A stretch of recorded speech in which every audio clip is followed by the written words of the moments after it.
1500 preloaded गानों वाला keypad phone धमाकेदार साउंड के साथ कारवां मोबाइल।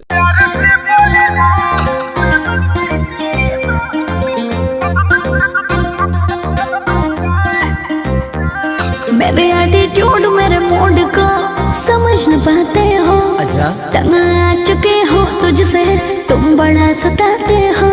छोड़ बेकार हेलो। मेरे एटीट्यूड मेरे मूड को समझ न पाते हो। तंग आ चुके हो तुझसे, तुम बड़ा सताते हो। सॉरी बेबी, तेरे चक्कर में ना आऊंगी, रह लूंगी तेरे बिन। हम प्यारे से बोलिला, तू बन जालू नागिन। ए हो हम प्यारे से बोलिला, तू बन जालू नागिन।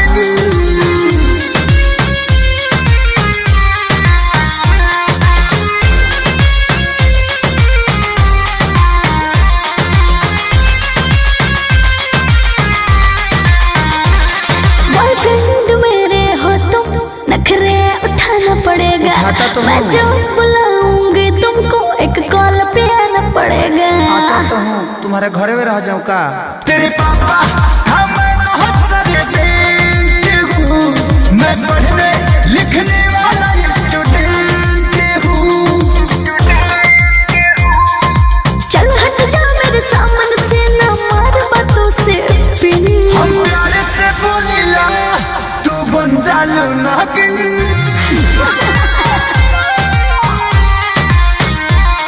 हम प्यारे से बोलिला, तू बन जालू नागिन।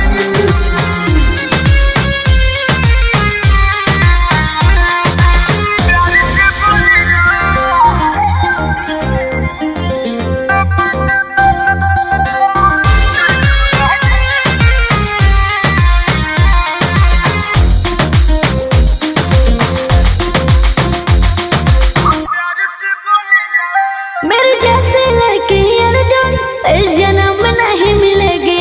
फूल बनकर तेरे बाहों में कोई आन ना खिलेगी। अच्छा हाँ। ओ तोरा कारण रहिले डिप्रेशन में, डाल देली देखे सरिया के टेंशन में। प्लीज छोड़ोगे पछताओगे, मैं हूँ छोरे नमक के। मैं प्यार से बोलता हूँ, तू बन जाती नागिन।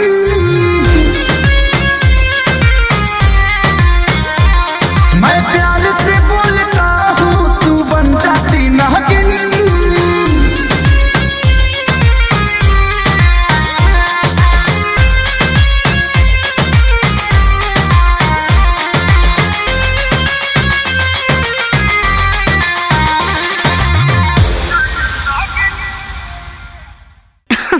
अरे पूरा इंडिया हिली बाबू, खाली तू देखत जा।